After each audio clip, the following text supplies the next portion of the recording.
Welcome back. eSIM Studios, also known as Tech Studios, podcast live stream episode number 73. And we got really good video coming in right now. Looks really, really good. So, yes, back in the studio.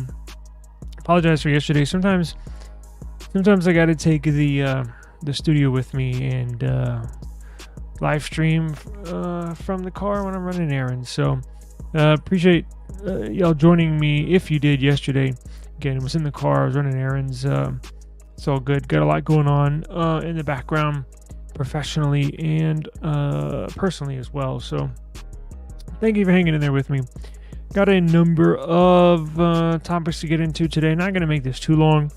It is a little later in the day, so, I got stuff going on. I'm sure everybody else does. But if you join us in the middle of this, and you want to catch the replay, be my guest. Please do. It's catch us on YouTube. Also, you can catch us on. You can take us wherever you go. Right? I was out and about yesterday, and if you find yourself in a similar situation, you can take us with you as well. Simply search for. I guess you could search for eSIM Studios and Tech Studios, but most of it will propagate on the eSIM Studios. I might leave the channel name Tech Studios, but leave the podcast series. I think I'll leave it eSIM Studios, but keep the channel name Tech Studios, if that makes any sense. So, we also have this going on. Check this out. If you want the latest news, if you like to read, if you're a reader, I know plenty of y'all are. You got family members that love to read. We got it for you as well. Check this out. We have the Tech Studios blog, website, and app right around the corner. Should have the progressive web app ready to go tomorrow, and the app that you can download on the App Store probably by here in a few days. It takes a few days to get approved, but we have submitted it and waiting for approval for Apple and Android. But I'm going to leave links for these in the description box below. Simply wherever you see the title below this video, simply just touch on the title. It'll expand the box below the video, and you'll see the links for this in there.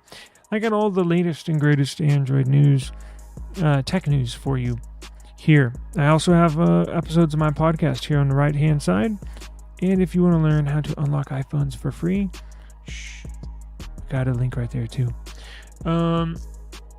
We also have deals, right? We have good deals you can find anywhere in the tech world. I bring you the best deals in and around the internet. We have Apple, iPhone news, right? Android news. I got to split up Apple news. And I still need to fill in the AI and some PC news, but have no worries, I'm working on it continuously. So leaks and rumors all down here, and we'll cover a lot of that here today. We also have tech flow news. We also have flashtech.news. So everything's listed below in the video description. Also, I'll link these in the podcast descriptions as well. So if you're listening to this and you're wondering where you can go read the news, go to the description section of this podcast, and you will see the links to everything down there as well. So I want to thank everybody for hanging in there with me. Last week's been pretty difficult. I lost my mom. She passed on was it Saturday or Sunday? I don't know. It seems like a blur. I can't believe it's Thursday already. These days have just flown by. But I think we will get back to normalcy as far as this channel is concerned. Probably starting not today, but late today. Probably starting tomorrow. Tomorrow, this weekend, normal streams, everyday streams. I do have cases. Crave cases sent me. They've been very helpful, very supportive. I've had to put off the reviews of those due to stuff that's going on in my personal life, the loss of my mom. Just haven't been able to record a lot, right? I'm spending time with the family and stuff. So I want to thank Michael over at Crave. Thank you so much. I will start recording and getting those uploaded for you. So I want to appreciate everybody supporting and hanging in there with me. So let's get into the news, right? So let's see. We got... Oh shit, I didn't even have this one on here. So you can go here too. Here's the other one. Sorry, still getting back in the swing of things. We also have this as well. Links in the description box below. So Pixel, we had a lot of Pixel news lately. A lot of Pixel news, right? So not only did we get the update for Android 15 beta 1, what was that, last week? And then out of the blue, we had Android 15 beta 1.1, which kind of squashed some of the bugs people were. It looks like, man, we got to give it up to these Android developers, the ones that work in Google that are working. Trust me, when developers put out updates back to back within like a few days span, and they're working their ass off. I want to give my hats off to them for hard at work, man. Hard at work. It's a lot of tireless nights. A lot of nights you stay away from your family and glued to your computer. So hats off to the Android, to the Google developers pushing out these updates.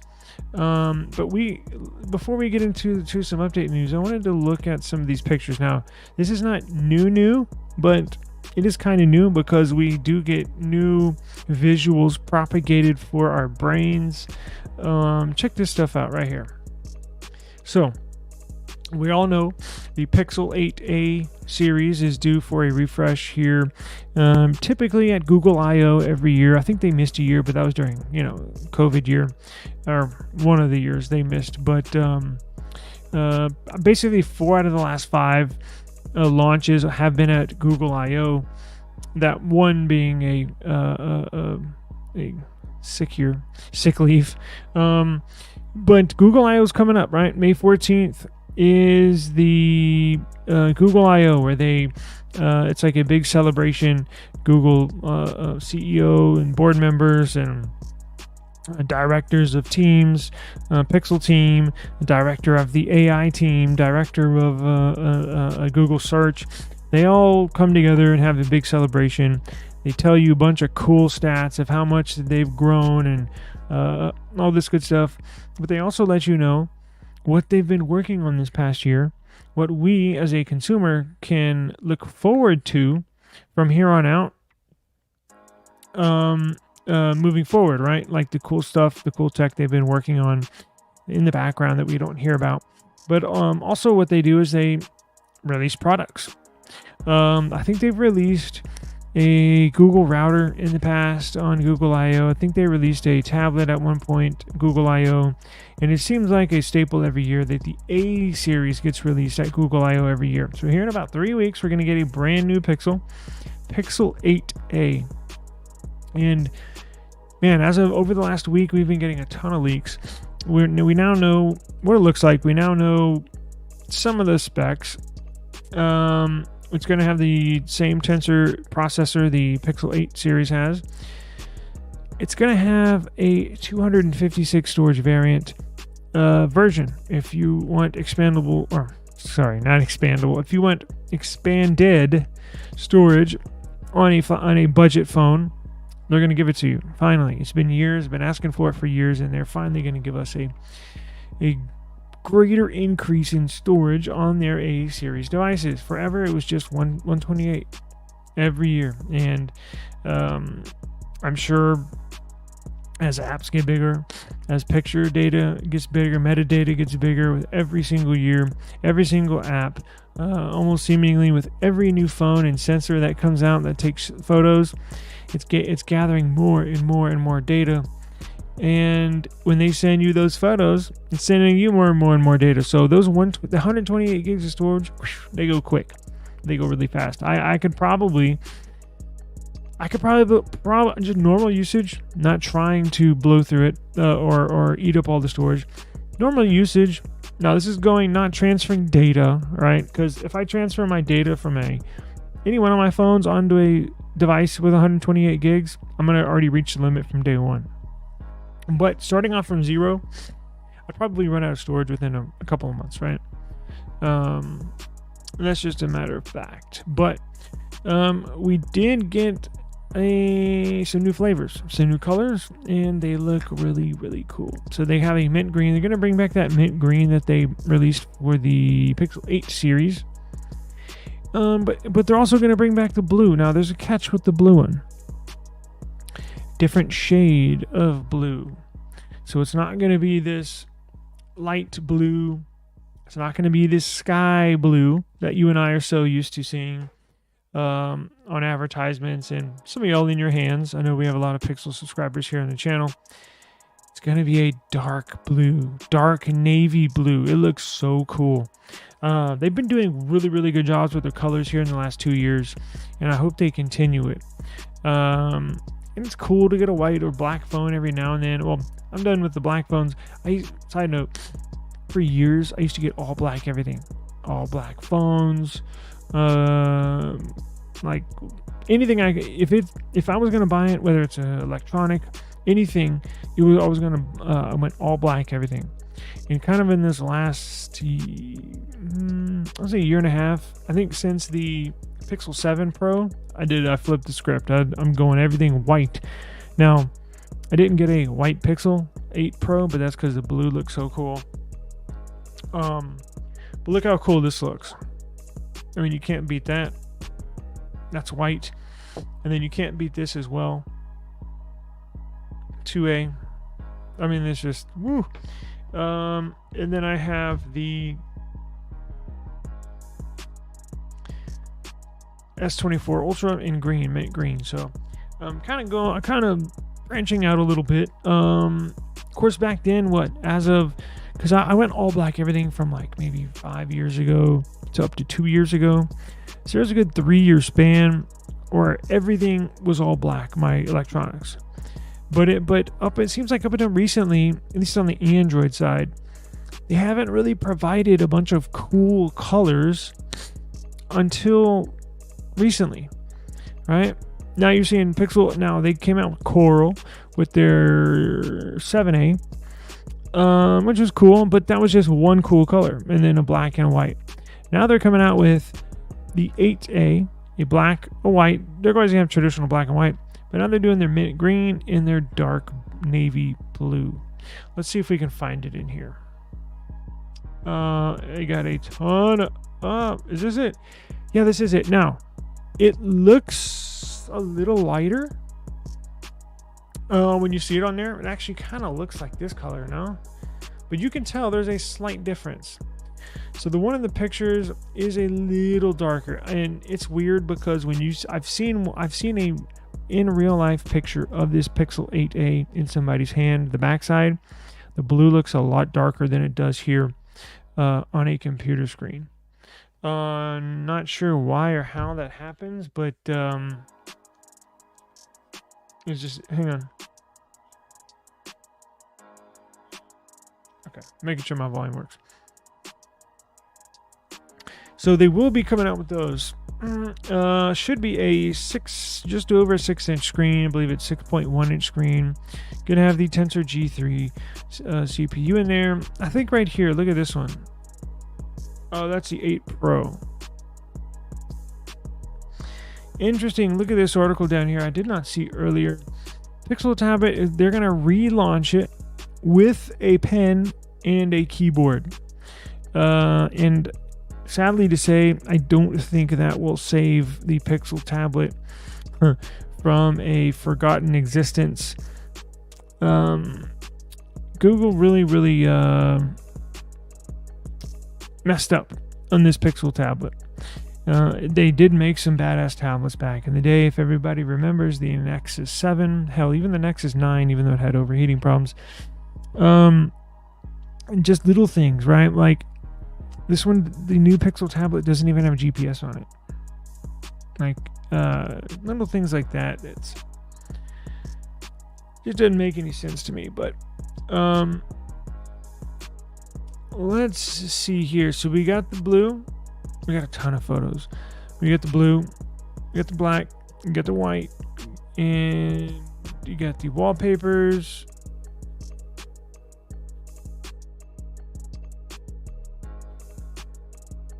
See, it's more of this color. It's more of the dark blue right there.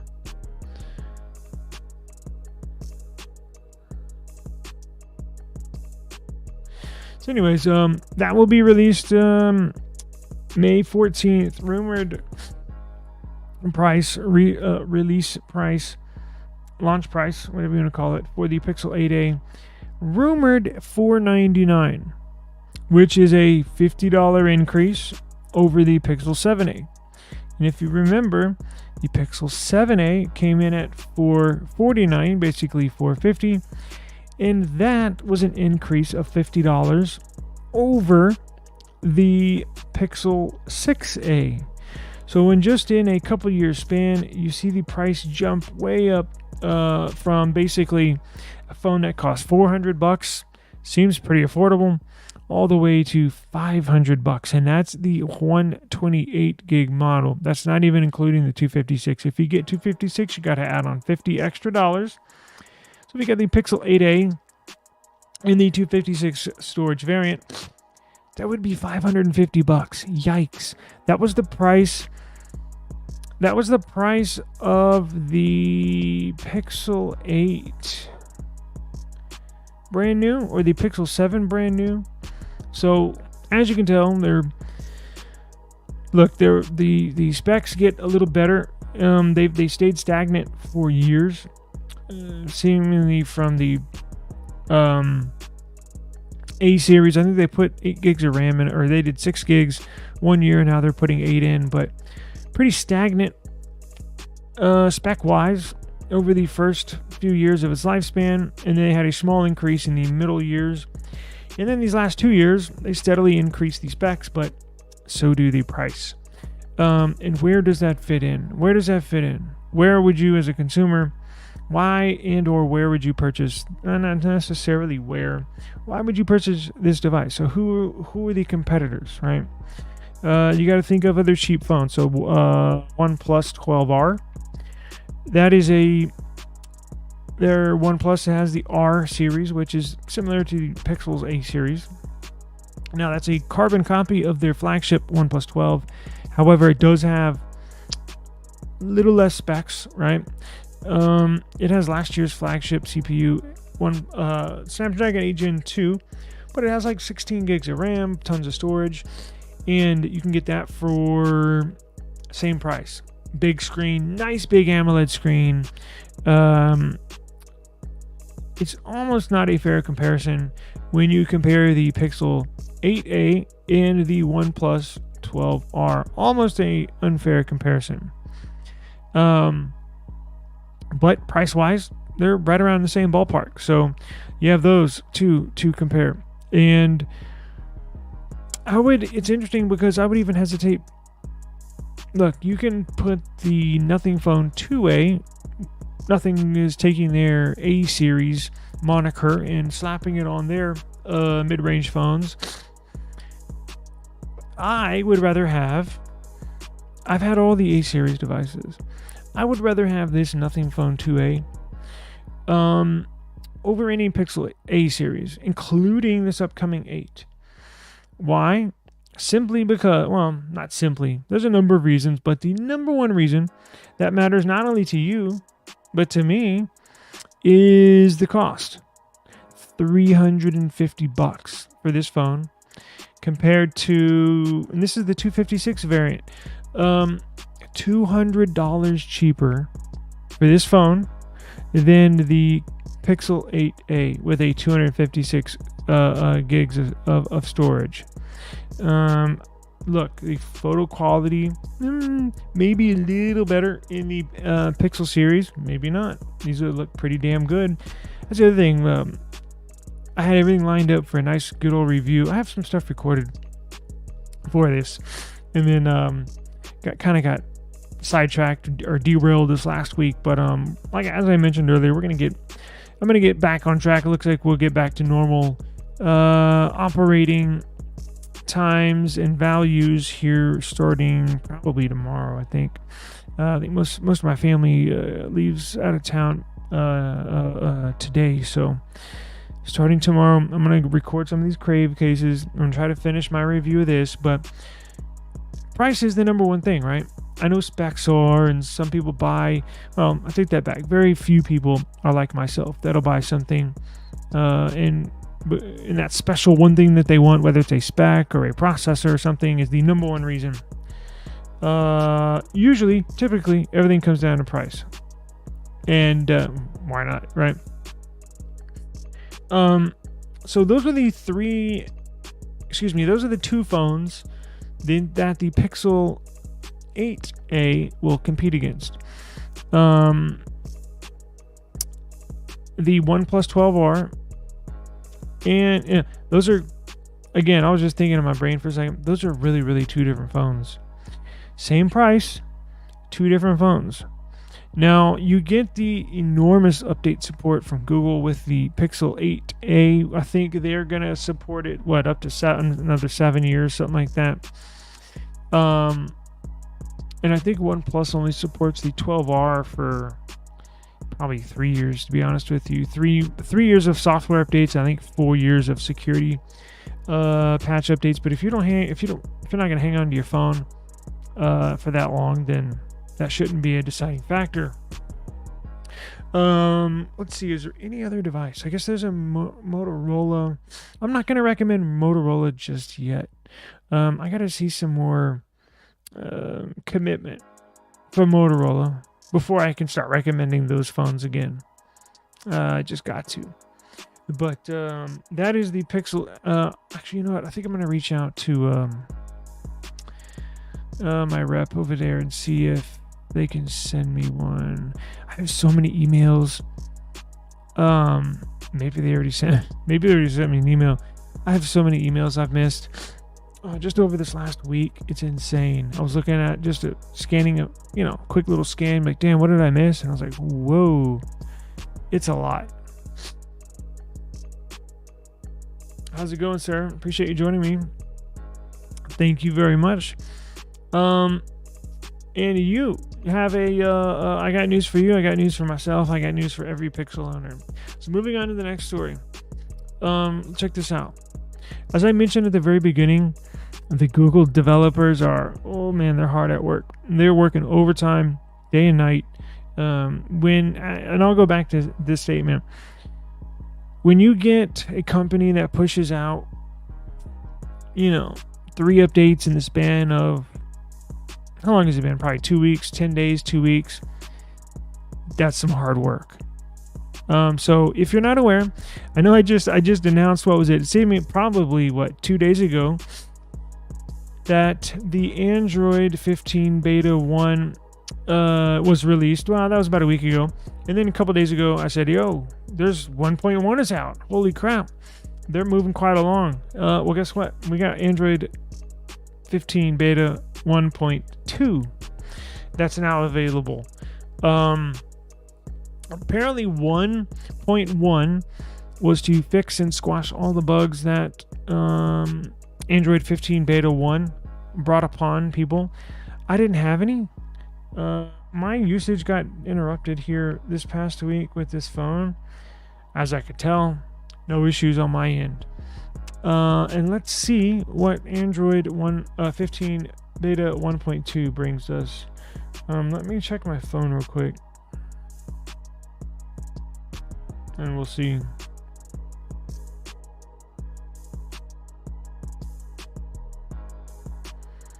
Update. Let's see.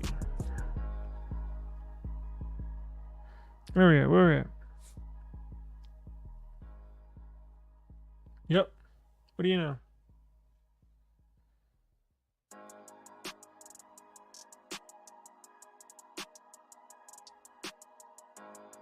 Can I have my face? There we go.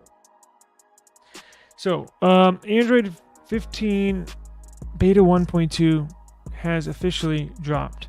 Let's see what this entails, because I simply have no idea. I just got the word a little earlier today and was shocked. I was like, God dang. Let's Google. Developers are hard at work. Let's see what they got going on. So 1.2 is back with more fixes, bug fixes, and app crashes. Battery drain issues were fixed, broken gestures, and screen flickering. I don't know about y'all, but I haven't had any of that on mine. You downloading it now? Oh, good. Have you had any issues with yours? I think I asked you that last week and you said no, but I have not. But hey, the more updates, the better. Theoretically, I guess that's true, but let's see. Let me go to the official.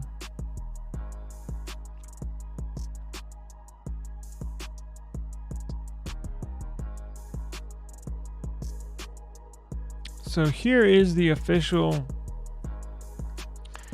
update. Let me switch it to this. Let me put this to the stage. There we go. Maybe hard to see, but let me, can I zoom that in? Let me redo this.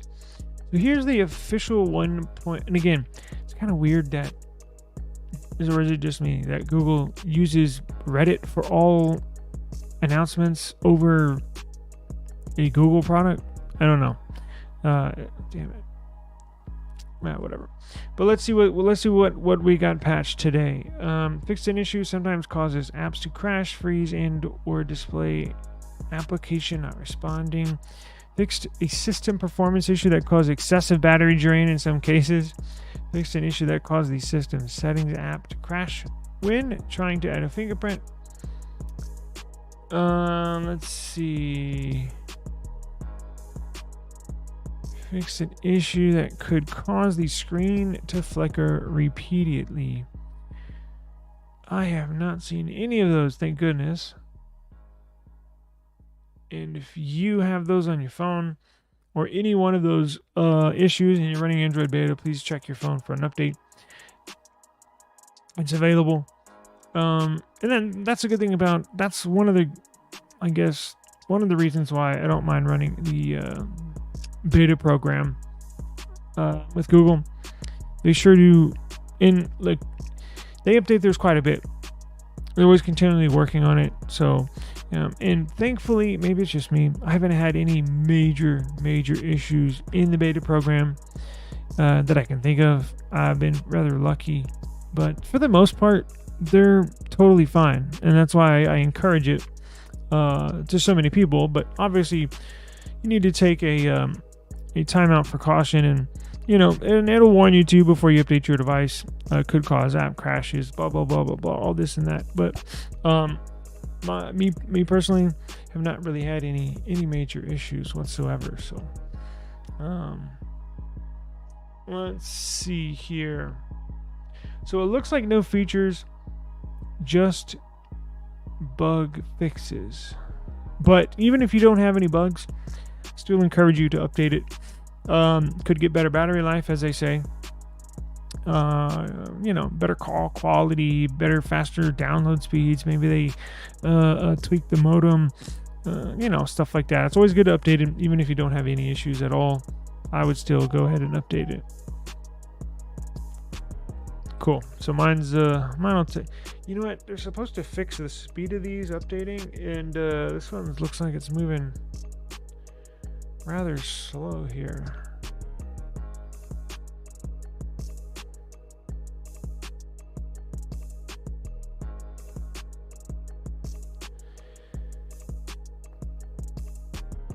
All right, let's see.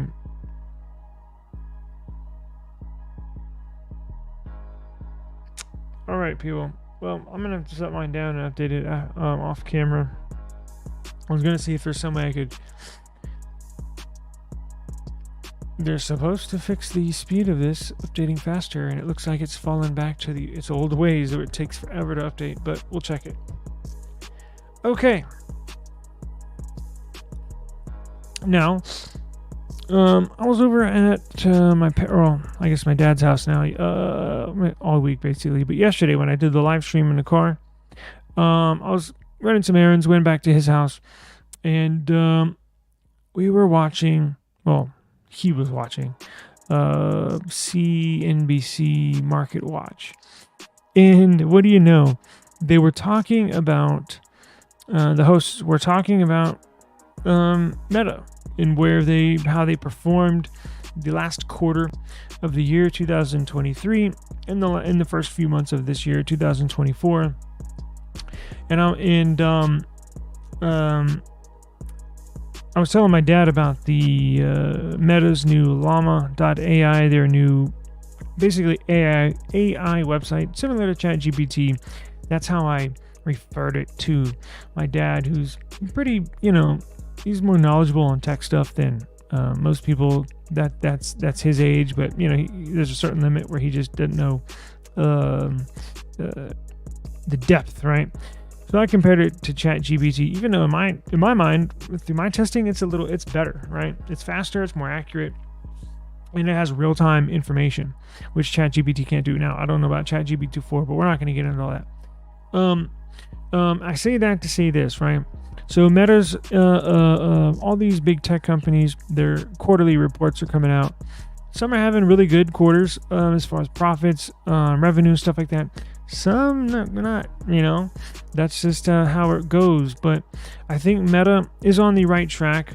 I was actually talking to him when they reported their earnings. Hang on. I think that's going to be a game. Let me repeat this. I think this Llama 3, but not only Llama 3, they're implementing their new AI into the open sourced software for the AR and VR goggles, right? So Apple has closed source, can't mess with their software. Meta's doing the opposite. Meta's going to open it wide open, just like Google did with Android. So in the phone world, you have Android open sourced versus Apple closed sourced. In the VR world, Meta is going to do open sourced, and they have their own software that you can basically tweak and design and kind of put custom skins on it, just like Android. So in the AR and VR world, you're going to have Meta software, Meta, whatever they call it, versus Apple, a Vision Pro software, which is closed source. Now, on the Meta side, you can run that software on a number of different products. Just like Android, you can run it on a number of different manufacturers. So Meta's basically doing this with their VR headset. Now, you're not going to see major changes and or news headlines and or probably profit revenue from this decision in the next few months.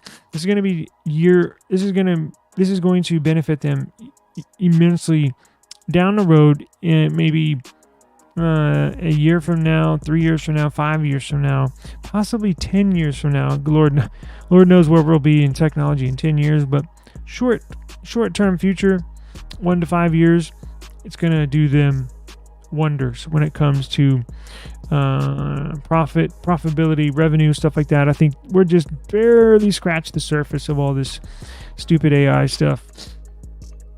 Let me look at their quarterly profits, because I did not see. Now, I do have one story that I'm gonna get into. I'm just interested in seeing what their how they did in the last quarter of last year.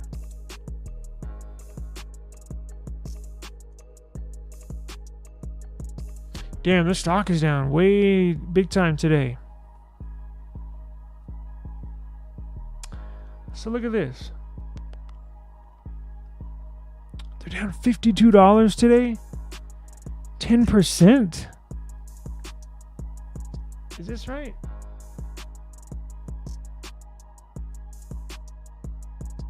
Holy shit. What happened? Let's see here. All their numbers are up. Look at this. This is December 2023 for last year. Revenue's up year over year. Net income, EPS, profit margin, operating income, net change in cash, and cash on hand is not populated, but Look at all this. All this is green. So everything's going up. So why is their stock price plummeting?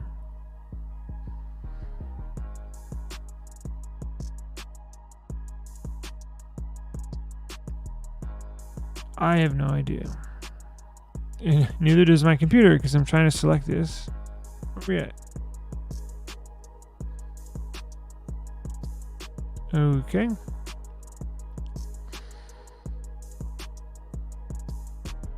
So let's see.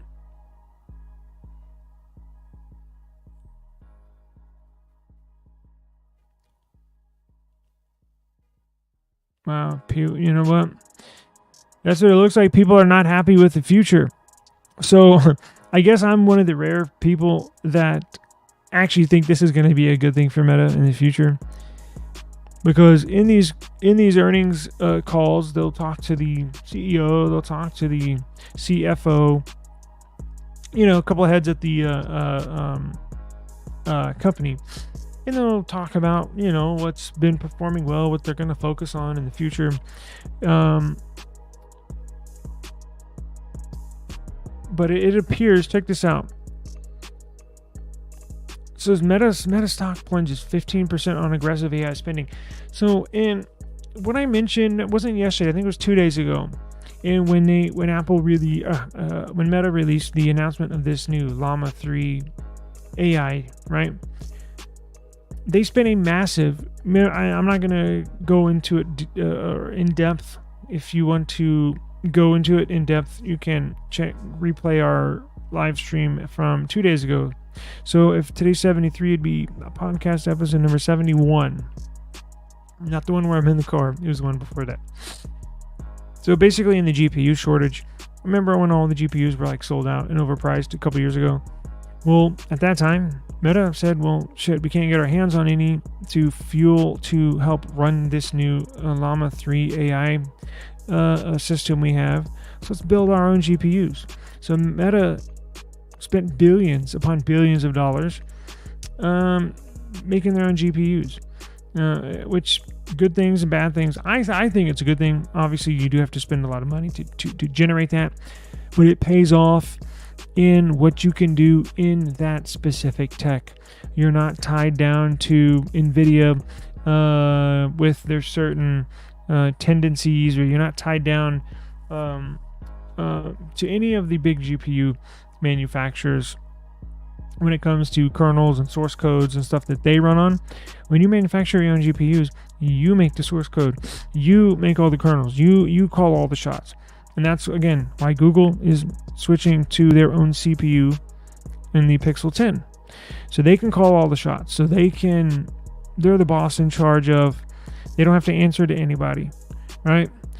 So this is surprising. I might look into this a little. I've been busy all day. I really didn't see this news, but I'm just seeing it here for the first time. I'll probably look into this a little later, and we can dive into it tomorrow if you want to. Some people like it, some people don't. But let's get back to this. Okay. So earnings calls, right? So look at this. So Google had its earnings call, right? Talking money, talking business to the rest of the world and to its investors. And man, oh man, it appears they are on the right track. So Google bets on the Pixel with a massive new hardware engineering hub. What does that mean? The subtitle says this is Google's second office in Taiwan since 2006. So very strategic, no-brainer in my opinion. So Google's earnings report, massive numbers, everything, just like Meta, everything is on the up and up, except their stock price. Well, I take that back. I might check. Let's say their stock price did not plummet. And before I say that, I was like, you know what? I might bite my tongue right here.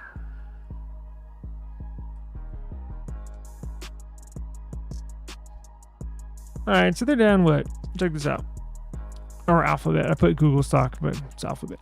They're down almost 2% today, $3. So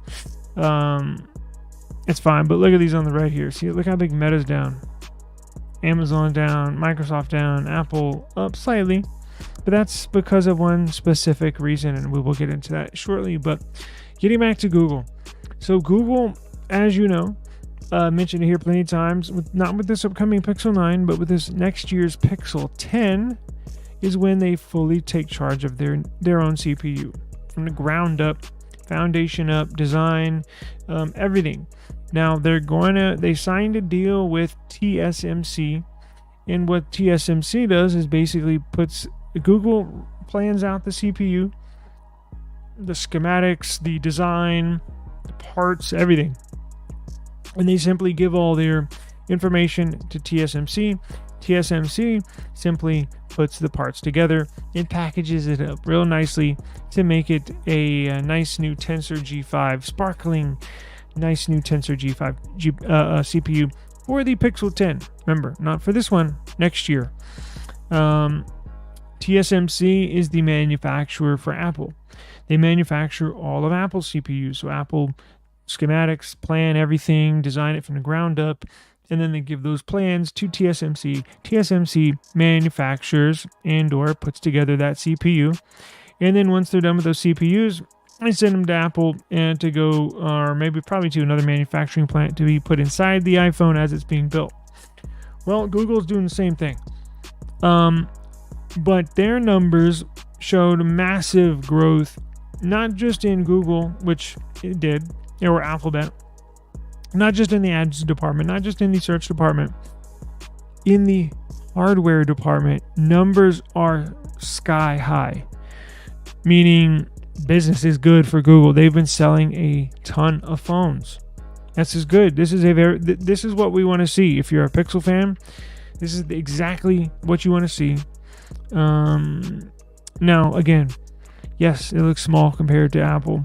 Even Samsung that sells millions and millions of phones. But their numbers don't look as good. I'm talking about percentages. When you look at the raw numbers, basically like just total numbers of iPhones sold, of course, Apple's gonna squash Google, right? Even that's what I mean. Even Samsung, they're gonna blow away Google. But look at the percentages. Look at the growth. Google actually has them beat in growth. And it was so good, in fact, that Google is putting together a new engineering department, a new R&D hub, or RN research and development facility, I guess I should say, in Taiwan. And I think it's not right next to, but it's very close to TSMC, where their manufacturing plant is. So they're going to work hand in hand with TSMC to make sure, again, CPU, probably the most important part of the phone, minus the screen, which people look at. But the CPU is the heart and soul of the device, right? The numbers look really good for Google, and they're doubling down, and they're putting more and more into this Pixel lineup for the future. And this is what you want to see. So Google's Pixel hardware division is absolutely booming. It generated almost $11 billion in Q4 of 2023. So just the last few months of last year, of 2023, generated almost $11 billion for Google just in hardware. Now, yes, most of it's Pixel, but I'm sure a few dollars of that was from the Pixel tablet, because I'm sure only a few people bought that. But routers, hardware, anything physical that Google sells, that they ship it to you. Maybe it's the Titan security chip, right? That would qualify as hardware and fall in this department. But the Pixel phone is their biggest, best seller hardware-wise that they have. It's their biggest selling SKU that they have, and those numbers are off the charts. Taiwan's role in chip manufacturing could reshape the future of Pixel devices. I'm going to try not to be annoying, right? Every now and then, this is the most important Pixel. Again, wish I don't want to skip over the Pixel 9 because it is an important device. The Pixel 9 series, the Pixel 9 Pro, the Pixel 9 Pro XL, the Pixel 9 Pro Fold. It is an important device. It looks beautiful. They've redesigned it to look absolutely stunning. So I don't think I could skip over this, even if I wanted to. In fact, I'm going to try to go to the launch of this later in the year. But my eyes are down the road. I got one eye on the Pixel 9 right in front of me, and then I got one eye looking way down the road a year from now. The Pixel 10 is going to be the biggest and most important Pixel launch in the history of Google. Even talking 20 years from now, Pixel 10 will be, in my opinion, a make or break year for Google when it comes to phones. They are on a fantastic, absolute stunning track with Pixel sales. Every report I see every few months looks great. Numbers continually getting better. And that's awesome. If you're a phone manufacturer, that's what you want to see. And with that being the case, you cannot, if you want to play with the big boys, you cannot afford to have any hiccups. If they fall flat on their face with this Pixel 10 series, Pixel 9 is going to sell well because, God, it looks so good. It looks really, really, really, really, really good. It'll sell. It's going to have good numbers. And it's going to have great numbers. But the Pixel 10 is where I believe they're going to kind of fall flat on their face, meaning if they don't have a good launch, if they don't have a good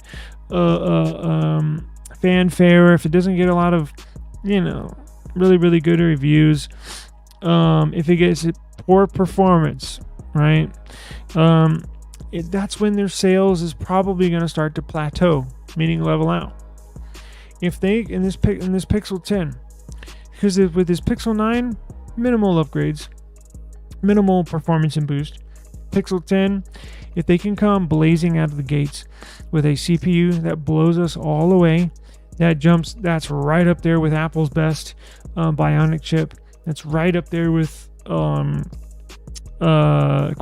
Snapdragon chips. I think that's what's going to blast them into the atmosphere. I really do. I think that's going to take them to the next level. Then they will really be considered a competitor for iPhone. And I'm not even lying. Sure, Apple's probably going to sell more iPhones than. So what would that be? If it's a year from now, Pixel 10, sorry, on iPhone 15, they're going to release 16 this year. So 17. I guarantee you, I guarantee you Apple's going to sell more iPhone 17 devices than Pixel will sell Pixel 10 devices. But I believe this will, in the minds of people, put the Pixel series right up there with iPhone. I strongly believe that, even in the Android world, because I know, look, I love them, but I know some people don't like them. They think they're too boring, or whatever their excuse is for not liking their Pixel lineup. I love them. One of my favorite. I gotta get one every year. I absolutely love it. That's when it will take off. And I think after this Android 15 is getting better. Next year we'll be on Android 16 with the Pixel 10. It's just going to be mind-blowing. But very good news today. So Google's new hardware office in Taiwan showcases its commitment to substantially in sustainability and local culture, fostering a sense of identity. I don't know about that statement, but it's about money. It's about producing good products. I don't know about all that. They want to have a good relationship with TSMC. That's who's going to manufacture their chips. So of course you want a good relationship there. I don't think you have to kiss their ass or placate to their culture or anything. Like I don't think it's like that. But and again. No, I'm not going to get into that. Let's see. Where is it located? Do we have a...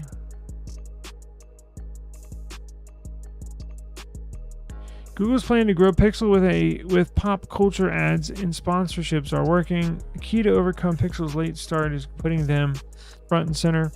I agree. Now, these are really, really, really popular in Asia. Pixel, the report last year, no, this year, was it? This is maybe late last year, early this year. The only market, smartphone, I believe it was smartphone sales were down across the board. The only manufacturer, the only phone that gained market share, that gained market value, or not value, market share, people, percentage of people using them, was Pixel. That's it. So they're the only manufacturer that's actually gaining market share. In their number one market, Pixel, Japan. Japan had the largest jump in people that purchased, bought, and used a Pixel device. So they're, whatever they're doing is working. So if it's working, don't fix it, right? If nothing's broken, don't fix it, because everything, their numbers, the revenue, the product itself, the hardware, the software, everything just continually gets better and better and better. It does. So they're on a very, very good road, a good track here. Is there any new info? Let's see.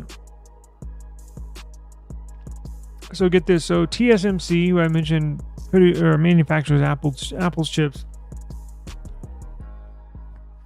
They currently produce over 60% of the world's semiconductors and over 90% of the world's most advanced CPUs today. Wow.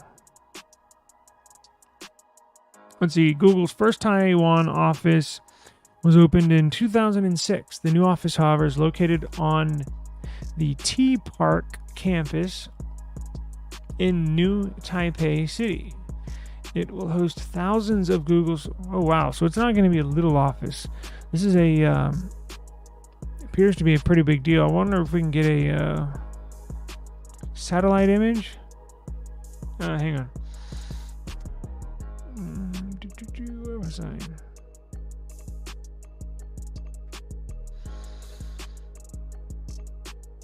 Let's see. Google's new office in Taiwan is a testament to the company's commitment to sustainability.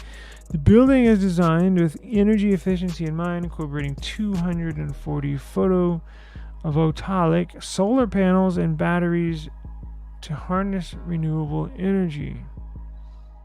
The use of all the electric kitchens further contributes to reduce carbon emissions, blah, blah, blah. So apparently this is what it looks like right here. Now, I don't want to play it because I'm probably going to get a copyright strike, but that's pretty damn cool. It's a lot bigger than I thought it was going to be.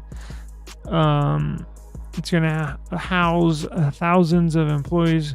Probably, what did it say? A couple thousand, 2,400, something like that.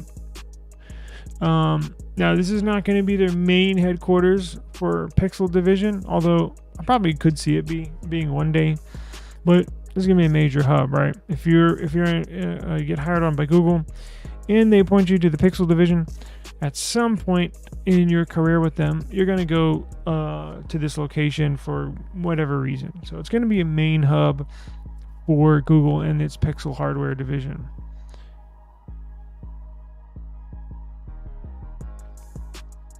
So a week ago, we reported Google is reshaping its Pixel and Android teams to focus on, you guessed it, AI. Yeah. The result of this merge is a new division called Platforms and Devices that aims to centralize Google's efforts for Pixel, Android, Chrome, and Chrome OS. I tell you all the time, Google changes stuff like nothing. So they form special groups. They'll get rid of special groups. They'll demolish certain teams or projects seemingly overnight, and then they'll pop up and make a new one. So not surprised But as long as they continue on the really, really good path, I don't think they have anything to worry about.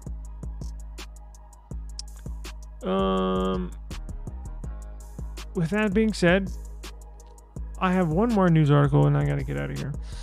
I mentioned the Meta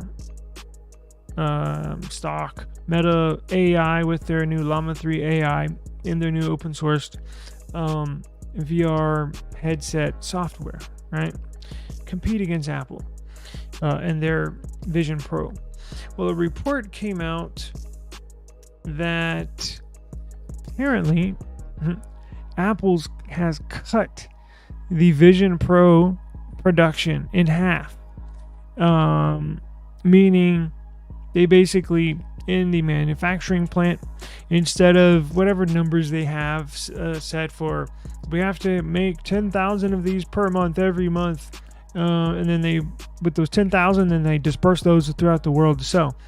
Well, now, and I'm just taking a random guess at a number. I have no idea what their production numbers are, but cutting it in half, yes, would mean, I can do simple math, would mean instead of the 10,000 that they need to produce every month to send to retail outlets, they cut that in half. So now only 5,000 are going to be produced per month. Again, random numbers. I don't know the real numbers, but just to give you an example.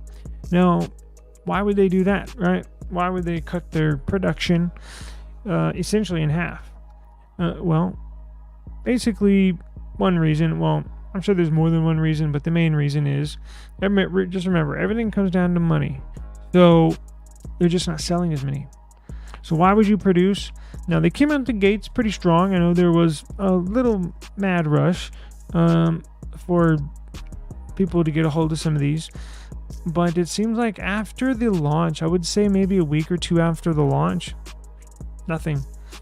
Especially a good 3 or 4 weeks after the launch, I haven't heard anything. Every now and then I'll see somebody with a stupid goggles on, not in person, but on YouTube or online, walking around or sitting at a airport or something, playing whatever with their hands with these goggles on, but I just don't see them. They just flat out are not selling as good as Apple thought, right? So that's why they're cutting the production, supply and demand. If they're not high in demand, you got to cut the supply, right? It's like a seesaw. Everybody remembers that. It's like economics 101 basically, but that's why. Big reason why they're not selling. I think Apple's shooting them. Yes, we're going to wrap up soon. I think Apple's shooting themselves in the foot. Apple has got these for sale for the base model 3500. Now, that's without tax. And apparently there's another 1 or 2 accessories you really, you don't have to buy it with this, but you're essentially going to need them. So look, base model with tax included, over $4,000, like $4,200. Insane. Not to mention, there is limited applications on their closed-sourced app store for those goggles. The few ones they have, I admit, they look pretty cool, but there's only a handful of them. One of the reasons why Meta chose to go open source with their software is to let developers all across the world, whoever, even myself, could develop a VR application for Meta's open sourced software. Apple is in I won't say war, but Apple is in some sort of disagreement, headbutting with these app developers. They're fed up. These developers are not happy with Apple. Apple's taking a enormous cut out of their profits. So every app developer for Apple, right off the bat, Apple takes 40% of whatever these developers make. So if you sell an app on the Play Store, if you sell an app on the Apple App Store for $1, Apple's taking 40 cents right off the bat. So that means you're taking home 60% right off the bat. And then you got to pay taxes. You got to pay employees. You got to pay, rent from wherever you're developing this app. It's it just doesn't pay. And that's why some app developers have left Apple, right? Most notably Fortnite, the developers of Fortnite. Now, they were in a long dispute with Apple. And I believe they came to an agreement with Apple.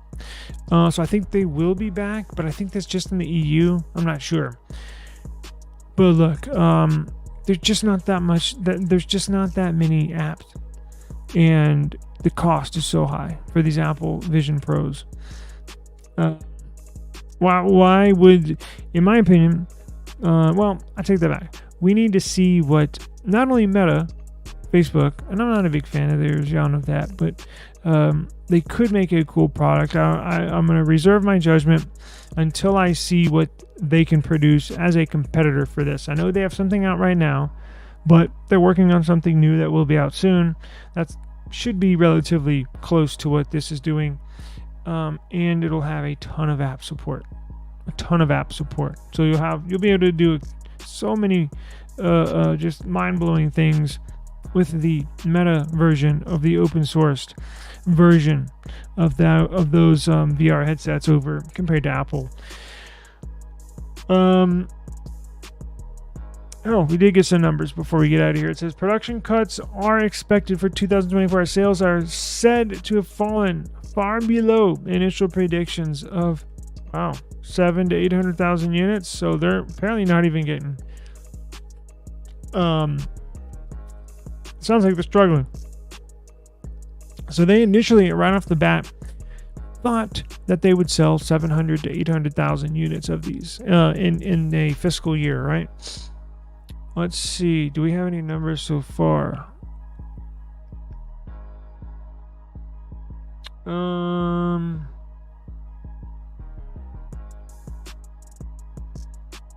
I don't see how Google was blowing them out of the water. It says VR and AR headsets were trendy over the past few years, with tech giants like Apple and Google and Meta launching their products in this segment. With Google, I see. I didn't say that word. Okay, so Google, yes, they got out of the VR and AR headset world, and it appears to be Meta and Apple for the time being moving forward. I know there's a couple others, small ones, but for the big boys that's got billions of dollars to play with, it'll be those two. Let's see. Okay, here's some more numbers. So check this out. So Apple changes its roadmap for the upcoming Vision Pro headset. Apple is cutting Vision Pro production for the year ahead before releasing the device to international markets. So they haven't even released this for international markets yet. And sales are not good. So that's not a good sign. The iPhone maker now expects to sell around 400,000 units of the Vision Pro headsets in 2024. Apple initially predicted that they would sell 700,000 to 800,000 units. So they are way behind. They are way behind. And that's missing it by a lot, because regardless of the total number, whether it's 700,000, 800,000, a million, how close you get to that number wise, look, it's about percentage. So what I'm trying to get at is, no matter what the number is, what your projected sales are, if you only reach 50% of your projected sales of a SKU, of a model, of a product, somebody's getting fired. I don't know about y'all, but my ass would be on the line. Whoever's in charge, I don't know, marketing, the division of that team, somebody's getting fired, because that is unacceptable when it comes to Apple. Because it's an embarrassment when stories like this come out for somebody that's like Apple's a company that cannot miss, right? Seems like almost every single product, I said almost every single product that comes out is a smash hit. Now, you're due a mulligan every now and then, but this is a really freaking big mulligan. Who knows how much money they put into this? Who knows how much money they put into manufacturing costs, supplier costs, parts, labor, not to mention R&D, designing this, billions and billions of dollars. So that's way off. You only saw 50% of your projected sales. Those numbers are no good, no matter what business you're in, whether you're in retail sales, whether it's clothes, whatever, selling phones, selling headsets, selling water. 50%, not good. So, I would be a little worried if I was in the Vision Pro department for Apple. Let's see. I think what they need, that's what I was just going to say. In this little paragraph right down here, it says, it's just too expensive. So the Meta version is going to be less than $1,000. And it, theoretically, but we'll have to wait and see. But apps will be more robust, and that's about the sweet spot. I mean, you pay $1,000, $1,400 for one of these phones. Should be about the same thing, because basically you slap it to your face and you got, now I know there's some more VR stuff, but that sounds about like the sweet spot, maybe a little more. But out the door, base model for Apple, $4,200. No. And that's, again, number one thing, price too high. People are like, no, I'll skip it. Oh, look, Meta's got one for $1,500, and look at all these apps you can do. Oh, wow, this is so cool. Boom. I mean, you can tie it in to Instagram. You can FaceTime with this thing. They're going to tie it into Facebook, WhatsApp. They're going to tie all their services into this. And actually, I think it's going to be pretty cool, even though I freaking hate Facebook. And I don't know, maybe we'll get one of those instead. See, perfect example of somebody like me thinking about getting a Vision Pro, but a couple things stopped me. One, Apple banned me, or they blocked my iCloud account, and I can't make another. Two, really freaking expensive. They're not sending me anything because I always troll them. And three, why get that when you can get something comparable or maybe even better for a fraction of the price? Sort of like this, right? Why buy anything else and you can get something that's just as good for a fraction of the price?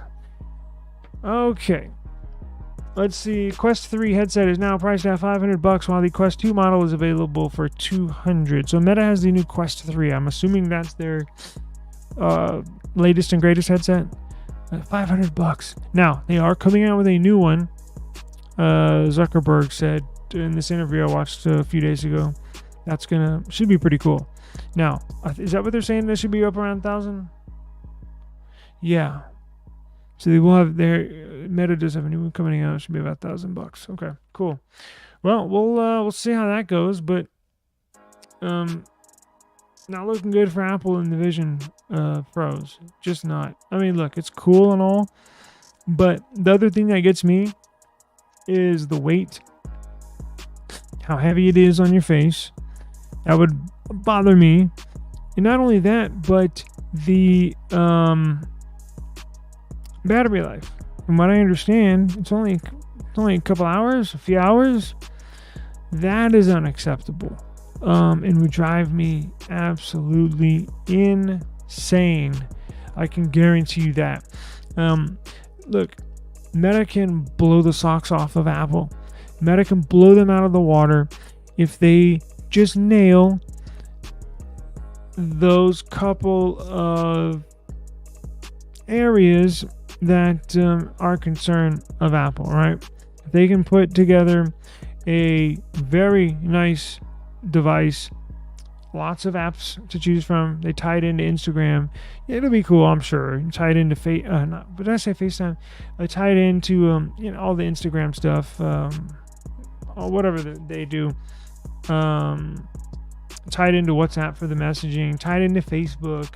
But if you can put together a really, really, really cool headset for a fraction of the price, Not only that, really, really big app selection. It's, fairly lightweight, lighter than the Apple Vision Pro. And you have something where battery life lasts you. Is it impossible? Is it, a struggle to say to try to get one of these things to last 5 hours, 6 hours? Because that's what I was initially thinking. Probably 5 or 6 hours. Then you find out the Vision Pro only lasts for a couple hours. That doesn't make any sense to me. But if Meta can get this, what is it? This new Quest 4 is not available yet. That's the one they're designing. If they can get this Quest 4 to have, obviously it's going to be cheaper than Apple, so less expensive, good battery life, lightweight, easy to use, comfortability, is that a word? Comfortability, app selection, and then tie it into all of their family of items. Seems like a no-brainer, right? So, plus that Llama 3 is so cool. If you haven't tried it out, go to llama3.ai. Very, very cool. Apple doesn't have that. Apple does not have a AI they can fall back on. Look, they're looking toward they're getting Google involved to try to push to supply the AI features in the new iPhone 16. So Apple's way behind the 8 ball when it comes to AI stuff. Yes, I know the Vision Pro is cool, but I'm talking about stuff that you can interact with, right? And maybe you can with that to a certain extent. I don't know. But when you own the best one out, the best one available, and you can implement that into your software, man, it's really cool. Check it out. It's llama3.ai.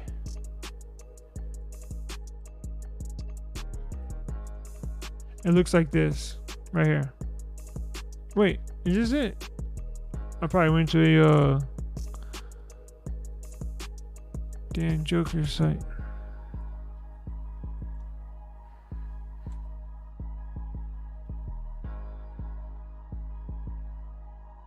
I know it's .ai.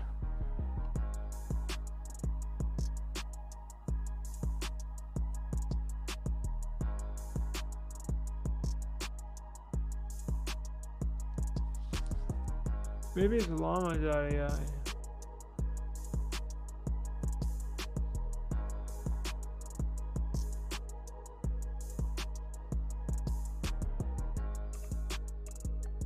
Alright, I think this is it right here. That's not it. Damn it. All these companies with these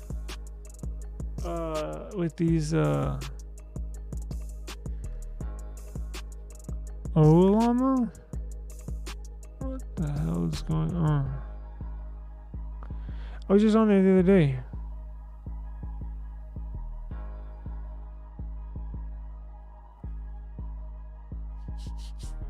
Oh well. I gotta roll, but let's see. Now you got me wondering. I got myself wondering. It was .ai, no?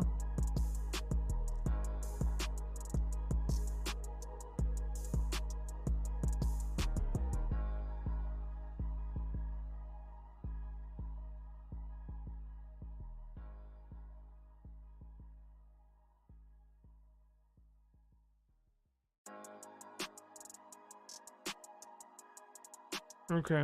Sorry, I zoned out. Download models. So I thought it was web-based. Do they actually have a now?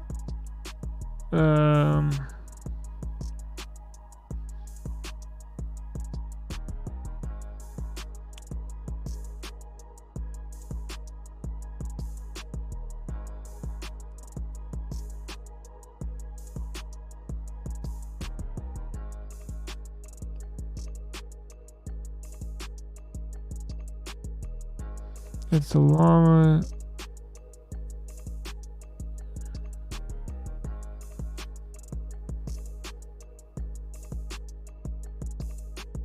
Interesting.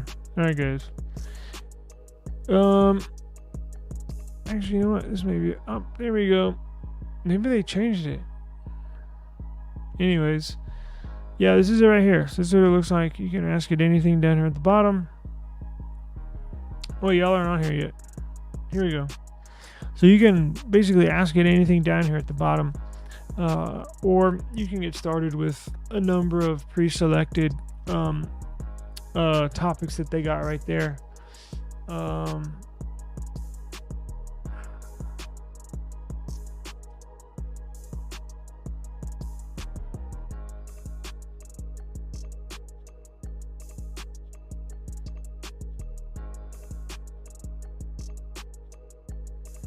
All right, I got to go. Appreciate y'all joining me. I was on here way longer than I was supposed to be. But I see I got 500 people in here, so sorry to leave y'all. We'll be back tomorrow. We'll be more organized. We'll have good content for y'all. I'm going to start recording videos here, especially for Crave and those case companies and stuff like that. But we will get back to normal here. And we will get stuff rolling. So if you would like to subscribe to the channel, I would appreciate it. We get into tech every single day, regardless if it's a live stream or an uploaded video. We got technology for you. Peace out.